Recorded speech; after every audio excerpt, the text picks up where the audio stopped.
things are gonna start to slow down. The stock market is, we gotta talk about this. Is it time to sell all of your investments and run for the hills? Is the stock market crash just the beginning of worse things to come?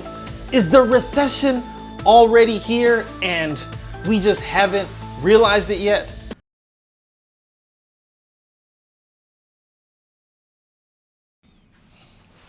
Hey. I wanted to get on here and talk to you about the stock market, because if you're watching your portfolios, you're probably seeing the value go up and down, more than likely down over this past week or two. And hopefully you're viewing this as an opportunity instead of being discouraged by it. This is a part of the process. There are moments like this that you look back on and you say, oh man, I should have bought more. I should have had my funds aligned a certain way to be able to take advantage of the situation. Because as things go on sale, if you are positioned the right way, this is a great time to build wealth. All of this volatility presents an opportunity, and wealthy people have been sitting back waiting for this type of craziness. They feed off of this. And you don't want to get left behind at a time like this by sitting out, by being discouraged. So this could be the moment where you're able to buy low and then benefit from the recovery.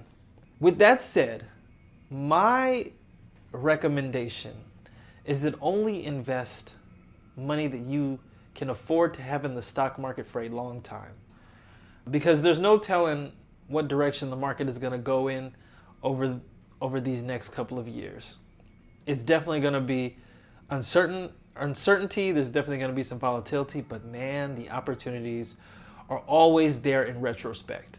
Just keep that in mind. There's something else I want to talk about. We normally recommend that you have an emergency fund of about 3 to 6 months to handle typical situations, typical unforeseen situations, I should say. But if you are in a sector right now that depends on government spending, if you have a government job, if your industry is going to be affected by tariffs, you may want to take another look at your emergency fund and bolster it up a bit, because what's happening to those sectors is not typical, and they may be strained a lot longer than other areas. So that 3 to 6 months may not be enough. Keep that in mind when you're thinking about how much you're going to invest in the stock market and how much you're going to need to set aside to bolster your emergency fund. And so I hope this video has given you food for thought. And as usual, if you like this video, give it a thumbs up, subscribe to our channel, and join the journey. Woo! Wow. Let's go.